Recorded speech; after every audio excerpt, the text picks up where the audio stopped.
So our next speaker is Sinead Griffin from Lawrence Berkeley National Lab.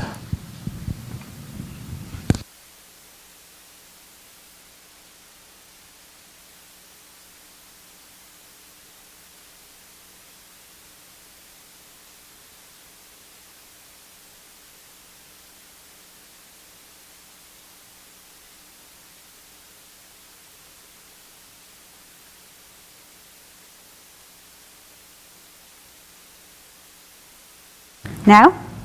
Yeah, we got it. Okay, awesome. Okay, so I'm going to talk about how this kind of old story of topological defects in the hexagonal Manganites can help us try and see new phenomena in these hexagonal Manganites in reciprocal space.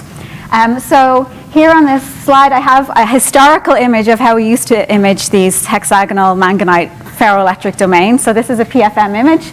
So this is when the world was in black and white. Megan's talk just showed us that it's gone into Technicolor now, so we've got a lot more information about what the inner structure of these domain walls are. But all of our theory for describing how these topological defects are formed in these ferroelectrics was really inspired by these sorts of images. So this black and white shows you areas of opposite polarization that's imaged in the PFM. And in the background here, I have something that maybe the Ferro 2020 community aren't that familiar with, which is the cosmic microwave background radiation. And in fact, it's the same physics that's used to describe the onset of topological defects in the cosmic microwave background radiation that can lead you to have a description of the topological defects in these ferroelectric materials. Okay, so, and I'll explain why in a few minutes. Okay, so what I want to do is try and find a material, and the types of materials that we're going to consider are multi-ferroic materials, and I don't really need to explain this to this audience, but usually when I'm talking to high energy people, I do. So we have a ferro material that has a switchable order, and a multi-ferroic then is when we have a ferroelectric and a ferromagnetic order in the same phase. And typically, a ferro order, whether that be magnetism or ferroelectricity, is tracked by the onset of an order parameter. So we have some sort of critical temperature, and the order parameter acquires a non-zero value. Another way of thinking about this, though, is the onset of a symmetry change. So either you can track this ferro phase transition by a symmetry change, or likewise by the onset of an order parameter. Okay, so what I want to do today is try and combine this standard Landau theory of thinking about ferro and ferromagnetic order parameters with something a bit unusual. So this is going to be combining with a topological order, which can't be described by using this standard Landau phenomena for describing symmetry breaking phase transitions in materials. And in this case, I'm restricting this to electronic topological order. So we'll see this interplay between these real space topological defects and this electronic topological order in reciprocal space. Okay, so this is what we want to do. We want to find a topological order, an electronic topological order, that can be controlled by some sort of external parameter. The external parameters we're going to consider are things like electric and magnetic fields, or strain, or temperature. And I have in the bottom here, ideally we'd have this in an oxide. The reason for finding this in an oxide is to aid our experimental friends if we do find a material that maybe we can use the weaponry of oxide synthesis to try and actually make these sorts of materials. So there are already topological oxides. Here are some of the examples. This yttrium bismuthate was predicted to be a topological insulator, but the lattice parameter in the prediction is 5.4 angstroms. And actually, when you do, the cell optimization, the equilibrium lattice parameter is actually 4.4 angstroms. So you'd need a whole lot of strain to be able to stabilize that topological insulating phase. Another one was this barium bismuthate, and in this case, you actually need 33% fluorine doping to stabilize the topological phase, and it's actually unstable with that much fluorine doping in it. So these sorts of predictions of these topological oxides led to this commentary by Alex Zunger last year, which was beware of plausible predictions of fantasy materials. So for the next 20 minutes or so, I'm going to give you some plausible predictions of fantasy materials. Okay, so this is a brief overview of what I'll talk about. So as I said, we'll go back in history a little bit to talk about these, you can't see this is useless. These real space topologies. So this is work I did with Nicholas Spalding in Zürich. And this uses this idea of the topological defect formation in these ferroelectric materials. Next, I'll go on then to look at reciprocal space topology. So how do electronic topological orders manifest in these types of oxides? And really what we want to try and find is this sort of multi-order topological material. So can we find a material where the topological order can be controlled by some sort of external parameter? Okay, so I'll start off at the top. And this idea of topological defects in real space is an old story. It was proposed in the 70s by Tom Kibble to describe the onset of anisotropies in the cosmic microwave background. So it's a feature of lots of different types of phase transitions that you have in the early universe. And as I said, they were proposed in the 70s to describe the CMB, but they've actually found applications to lots of different types of condensed matter systems. Here are some of the examples where you can find these types of topological defects. And there are two requirements for a system or a phase transition to have these types of topological defects. The first is spontaneous symmetry breaking, and the second is a non-trivial homotopic group. And I'm going to explain exactly what these two things are right now. Okay, so the first thing is a spontaneous symmetry breaking. This is where you have a phase transition, and when you go through the phase transition, you've got more than one choice of vacuum. So you've got a degenerate ground state. In this case, you've got the canonical example is a Mexican hat potential. So if you imagine going through this phase transition, then you've got several different options for the ground state of your system. In the Mexican hat case, the ground state can be described by a circle S1. That's the topological space that describes this ground state order parameter. Okay, so that's spontaneous symmetry breaking. Actually, it was philosophers that came up with this first when they were describing something called Buridan's donkey. So there was a donkey in the center of a field dying of both hunger and thirst, and he couldn't spontaneously break the symmetry, so the donkey didn't have a happy ending. So this is why we have this donkey on top of this Mexican hat potential. And after a little bit of arm twisting, we were able to have this as our table of content image in chemistry materials a few years ago. Lots of arm twisting, and I think Nicola's powers of persuasion mostly. So this is this idea of spontaneous symmetry breaking. So this donkey on top of the Mexican hat potential. Okay, so the next thing we need is this non-trivial homotopic group. And this is a way of combining or comparing the topological character of different spaces. So a homotopy is basically a mapping between two different topological spaces. And two spaces are considered to be homotopic to each other if you can continuously deform one into the other. So in this case, you've got a donut and it's got like one hole or one genus. In this case, we've got a coffee cup. And these two shapes are homotopic to each other because you can actually continuously deform one into the other. Okay, so you can imagine taking the bottom of the coffee cup and pushing it all the way up to the rim, and then you can kind of reshape it into this donut shape. Can everyone see that? Yeah, okay. So these two shapes are homotopic. What aren't homotopic mappings are cutting and pasting or shrinking volumes to zero. So here's an example where if you want to turn this bowl into a donut shape, you'd either have to punch a hole in the center of the bowl, or you can think about rolling it out into a long tube and gluing the edges together, but that's not an allowed mapping. So these two shapes are not homotopic to each other. So if we have a phase transition where when we map our topological spaces and do this homotopic comparison, if we have a non-homotopic mapping, then we get topological defects forming. So we have some sort of kink when we go through the phase transition in how the order parameter space is behaving. So these are the two conditions then for topological defects. We want this spontaneous symmetry breaking, so the donkey on top of the Mexican hat potential, and this non-trivial homotopic group, so this discontinuous mapping between the topological spaces as we go through a phase transition. Okay, so we're going to apply this now to our favorite oxide, these hexagonal manganite multiferroics, which Megan already introduced. So these are multiferroics that are both ferroelectric and anti-ferromagnetic. The anti-ferromagnetic phase transition is about 90 Kelvin. But we'll really be looking at the ferroelectric phase transition. So this happens at about 1200 Kelvin, depending on the rare earth ion.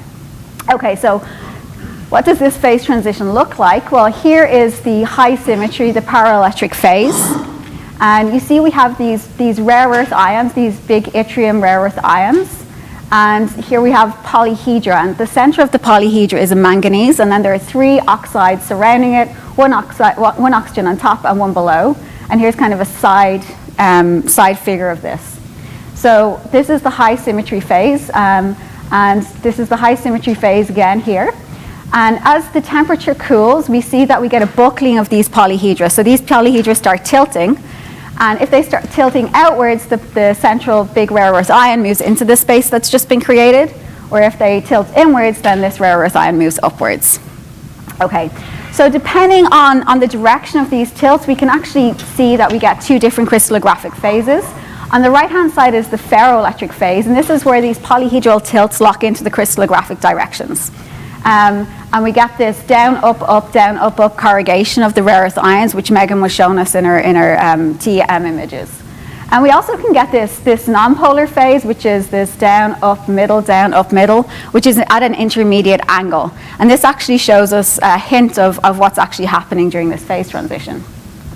So then when we actually map out then this energy landscape, what we see is what Megan also finds in the experiments is that really, really close to the phase transition, these polyhedra don't actually care which direction they're tilting in.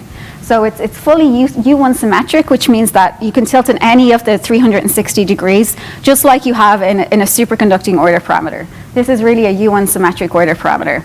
It's only then as you start decreasing the temperature lower to really close to the ferroelectric phase transition that the crystal lattice symmetry starts to manifest, and you go from this U1 symmetry to this Z6 symmetry. The 6 is coming from the 6 different crystallographic directions. So it's only when you start seeing the lattice that you get this Z6 ground state. And this is what we see in these images, where rather than having the beautiful images that we just already saw, where we could really tell the difference between these domains, we always have 6 domains meeting at one point in these black and white images. And that's as we go around this theta order parameter, as we go around this Z6 symmetry. Okay. So this is what we see in this middle image. This is a zoom in of these 6 ground states. So we have this alternating ferroelectric polarization as we transverse around this center defect. And actually at the center of where all these domains meet is the topological defect. So this is what's causing these 6 domains to meet at one point. And this isn't actually just a 2-dimensional defect. If you take a CAT scan of the material, which a grad student did in Manfred Fiebig's group, you can actually track this topological defect throughout the material. So these are really analogous to something called cosmic strings, which were formed during certain phase transitions in the early universe. So even if we didn't know, even if we didn't have the measurements and the experiments to go along with this, just by looking at the symmetry characteristics at the high symmetry phase and the low symmetry phase, we could actually predict by calculating this non-trivial homotopy group that we would have one-dimensional defects formed. So this is really the power of using this homotopic group mapping, is the ability to predict what sorts of topological defects that you do have formed. Okay, and as I said, these are found in several different types of high energy theories and different types of phase transitions in the early universe. So this is really a manifestation of cosmic strings in raw materials. Okay, so that's the kind of story of the real space topology and the formation of topological defects in these hexagonal manganites. So now we want to talk about real space topology. And we already had this introduction from Joel earlier today and some other people where they mentioned topological semi-metals and the idea of protected symmetries. Now, I'm not going to talk very much about it, but I do want to just point out that all of these electronic topological orders are linked by this idea of symmetry protection. So there's some property of the symmetry, of the crystal symmetry, that causes these types of topological electronic states. And I mention here several of the examples. So for example, in direct semi-metals, these can be protected by crystal or time reversal symmetries. And the key thing that unites them all is this bulk boundary correspondence. So you have a property in the bulk topology that manifests on the surface. Okay, but it's really this idea of symmetry protection that I want to take from this slide to move forward. I just mentioned here that actually a lot of the standard ideas of what types of materials could be topological has been overturned. Before we used to think, you needed strong spin orbit coupling, so you needed really heavy elements. but we found that actually lithium, elemental lithium under pressure can host topological phases. In fact, it's a nodaline semi-metal. So here you can see these protected crossings with these surface states projected out here. Okay, so we want to really, though, find this multi-order topological material. So here are the requirements that I sort of mentioned earlier. This is our motivation. So as I mentioned earlier, Ferroic order requires symmetry breaking. So for ferroelectric, that's breaking and inversion symmetry. But a lot of these topological orders require some sort of symmetry protection. So these seem to be sort of counter-indicated. So here, if we have some sort of control parameter that breaks a symmetry, well, the idea then is if we go from a Ferroic order with an order parameter of low symmetry and restore that symmetry, then we might be able to find a topological symmetry that is protected by that type of symmetry, okay? So the example here would be a polarization that requires inversion symmetry breaking. So then to switch a topological order by this sort of polar symmetry breaking, then we need to find a symmetry that is preserved by inversion, okay?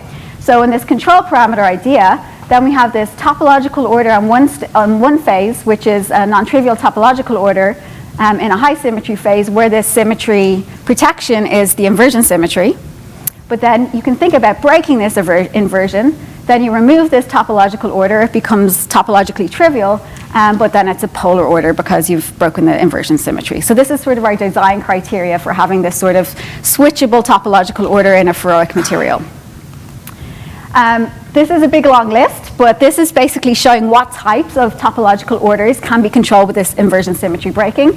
So these are just the different types of topological classes. That's a topological insulator, topological crystalline, Dirac semimetals, Wall semimetals, nodaline semimetals. But all I want you to pick out from this is that several of these have inversion symmetry as the symmetry operator that's preserving the symmetry. So you can have topological crystalline insulators, Dirac semimetals, Wall semimetals, and nodaline semimetals. So there are several options for us to look at. So then this is our sort of search criterion. This is our search criterion. So what we want to do is find a material that has these properties. So the first thing we have is that we want something that's metallic. The reason I say this is we want something that's metallic or close to metallic in DFT, purely because we don't need to then start worrying about band gaps being underestimated. We will be able to pick up Dirac and Wall semimetals using this criterion, and also some topological insulators with small band gaps. So we should be able to cover a lot of topological space by having this requirement. The second element we want is that we want it to be ferroelectric, so that means that there's some sort of polar-nonpolar pair. It's a very general requirement I have here, but I'll explain exactly how we implement this. And then finally, we want this topological band structure. And the bonus I have here is that we have nodes near the Fermi level. Okay, so the first thing we wanted was this ferroelectric material that are what we say close to metallic in DFT. And this was based off of a high throughput search by Tess Smith at YMnO. So here she took 70,000 compounds and did a high throughput search to see if she could find new actual ferroelectrics. So the condition she had was that she found, okay, with a given chemistry, that she wanted to find a nonpolar polar structure pair. Then they were optimized and the band gaps were calculated.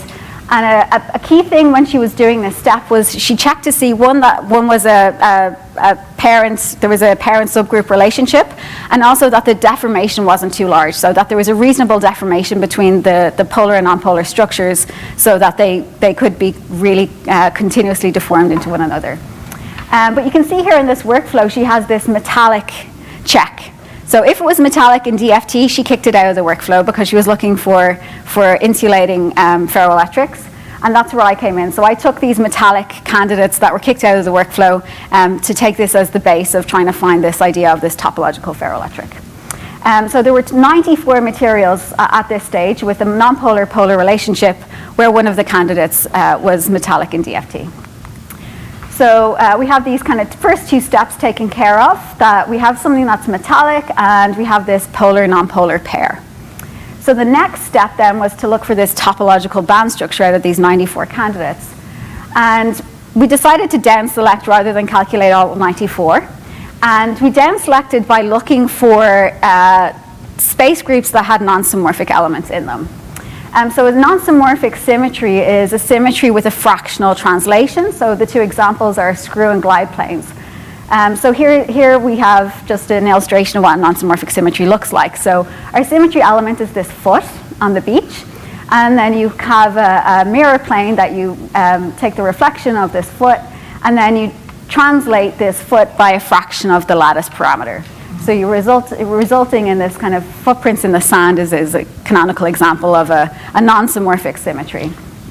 But the result of these non-symmorphic symmetries, these internal symmetries in the unit cell, these cause band crossings. These cause nodes in your band structure, which was in this paper by Charlie Kane, or band sticking. So when you have non-symmorphic symmetries, you tend to have band sticking. So we use this then as the next criterion for down selecting from these 95, is if we could find any of the polar and non-polar symmetry groups that had a non-symmorphic symmetry in them. We actually found 6 that came out, but one of them was this yttrium chromate. So we wanted to pick an oxide, so this was the one oxide that came out. Now this yttrium chromate was actually in this hexagonal manganite structure, luckily, so this was the one we decided to do a deep dive into. And this is familiar to you all now. So it's this hexagonal manganite structure where instead of the manganese here, it's actually chromium. And it has this same improper ferroelectric structural phase transition. These were the 2 crystal structures that this high throughput search pulled out. So it actually pulled out this polar non-polar pair, but with chromium on the B side. What we then wanted to check was actually the materials project, and that was the database that we used for doing the search, actually at the time only did ferromagnetic calculations. So we actually needed to first check that we had what the magnetic ground state was, and then go on to calculate what the electronic structure was. Okay, so in this case, I've calculated the relative energy of the ferromagnetic and the next lowest antiferromagnetic ordering. And we see that both the vanadium and the chromium compounds have a ferromagnetic ground state. And we checked, reasonable values of U to make sure this was robust for exchange correlation functional approximations. So then we calculated the band structure for both of these. In the left is the vanadium compound and the right is the chromium. Here we've got the blue is the transitional metal states and the yellow is the oxygen P. And you can see right here at the band, at the Fermi level, which is marked by the dashed line, we get these crossings. So in the vanadium, we've got a double crossing, and the chromium, we have a crossing just below the Fermi level. This is a zoomed in version then of these band crossings. So you can see that you get these crossings of the vanadium dxz and yz, and the in-plane then xy and x squared minus y squared at k, and then the anti-crossing at h. And the same case happens in the chromium. So you can see here on this chromium or vanadium site, then we get these nodal line semi-metals actually when we do the full 3-dimensional calculation in the reciprocal space. So in this case, you can see we get these several nodal lines that are about 40 MeV below the Fermi level. In fact, these are projected or protected by mirror planes. It's not actually inversion, but if you break a mirror, then you also break inversion symmetry. You can see this here in the vanadium and chromium case, where at the K point, your Z mirror plane has opposite eigenvalues, but in H it has the same, so you get this anti-crossing in this case. And it's the same for both compounds, and then you can see these are gapping out with spin orbit coupling included. Okay, so this was for the high symmetry case. So we have these nodal line crossings in the high symmetry paraelectric phase. But then when we go on to actually include the ferroelectric distortion, we see something really interesting. So in the vanadium case, it completely gaps out. So in this case, we have going from this paraelectric to this ferroelectric distortion, we get a metal insulator transition where this becomes topologically non-trivial to topologically trivial, which is exactly what we wanted. We have this topologically non-trivial phase where we have inversion preserved. When we break this, then we get a lower symmetry phase, which is now polar. Here I have the same thing happens in the chromium, except we get a regular metal, so there's just a mess of bands here. It doesn't gap out. Okay, so what's interesting though is if we go back to this idea of this topological defect in the hexagonal manganites, and we expect actually the phase transition to behave in the same way. So we expect these sorts of topological defects to be formed in these materials. But what's really interesting is, while these domains on the outside, these black and white domains are ferroelectric, the vortex core is actually the high symmetry phase. And this is trapped inside the ferroelectric material. So if we were to be able to make this vanadium compound, what you'd find is that the ferroelectric, the high symmetry, or the ferroelectric phase where we have this trivial topology will be the black and white domains. But right at the vortex core, you should have this topologically non-trivial phase, which has these nodal line semimetals. So you'd be able to trap this topological phase at a topological defect. Okay, so this is just a summary. We explain these real space topologies, so how these cosmic strings or topological defects are formed, and then how we really designed a material that you can control the topological phases by looking at polar inversion symmetry requirements. And with that, I'll just thank Jeff and Nicola and experimental collaborators as well who helped with this work. Okay, thanks everyone.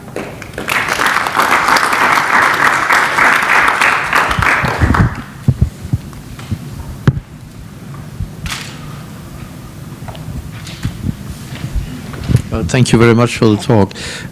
A slightly tangential question. If you go into these, the symmetry requirement, what about metallic incommensurate phases? Have you looked into those, or semi-metals which are incommensurate? I haven't actually, but I'd say they give you very interesting requirements. Yeah, I haven't thought I mean, about they would, yeah. I mean, just reading your thing there, I think they would squarely be in there. Yeah, they should be. And I think there are quite a few. Yeah, yeah, it gives us a lot more to play with. Okay. Yeah.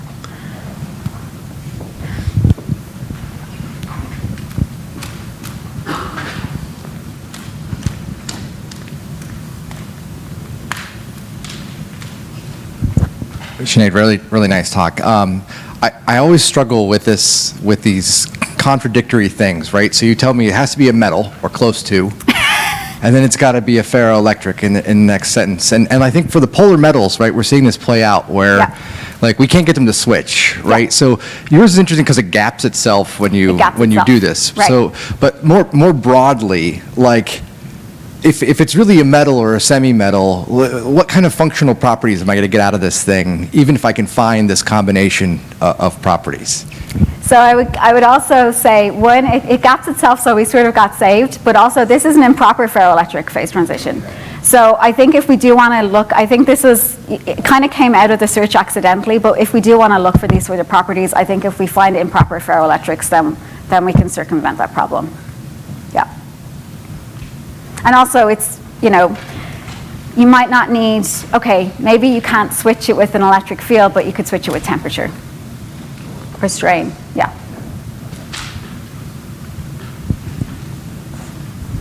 I probably missed it. So is the nodal line still there when you turn on spin-off coupling?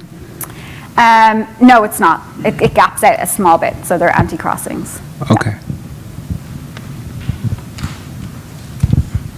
Yeah. Thank you. So when you talk about the magnetic order, so like the yttrium chromate and yttrium vanadate, so you compare the energy between ferromagnetism and antiferromagnetism. So for antiferromagnetism, in my mind, there are many different configurations. So which configuration have you chosen to compute the energy? So we checked the 4 different antiferromagnetic orderings that you can get for root 2 by root 2 unit cell. So yeah, so it was, there's 6 magnetic ions in the site, so whatever 4 that corresponds to, all compensated antiferromagnetism. Okay, yeah. And then what about the effect of the strong Hubbard U effect? So I mean, different U will probably give you different ground state. So how to justify this kind of thing? So thank you. We checked a U from 1 to 5, and we found that we still get a ferromagnetic ground state in these cases. We also did a Hubbard or a hybrid functional calculation on the band structures just to make sure that didn't gap out the nodes. And it changes the dispersion, but the nodes aren't gapped out because they're symmetry protected. Yeah. Thank you.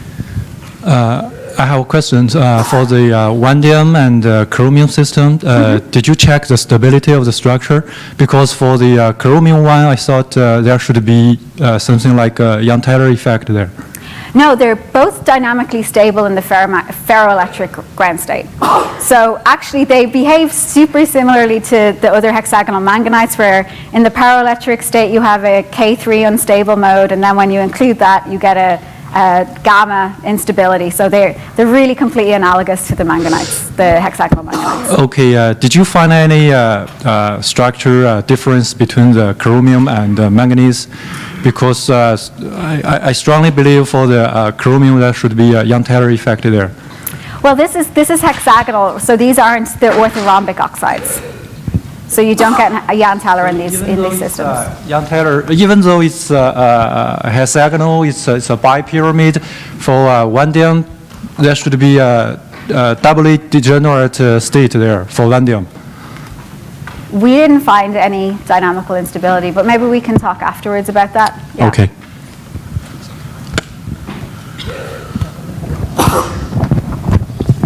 Does it exist in ICSD? Yeah, well, these are all from the materials project. So, oh, no, sorry, it doesn't. It's only in the materials project, so it was done by replacement. It hasn't been made yet. Yeah, so if anyone wants to make it, we'd be very happy with you. Any other questions? So let's thank Sinead again.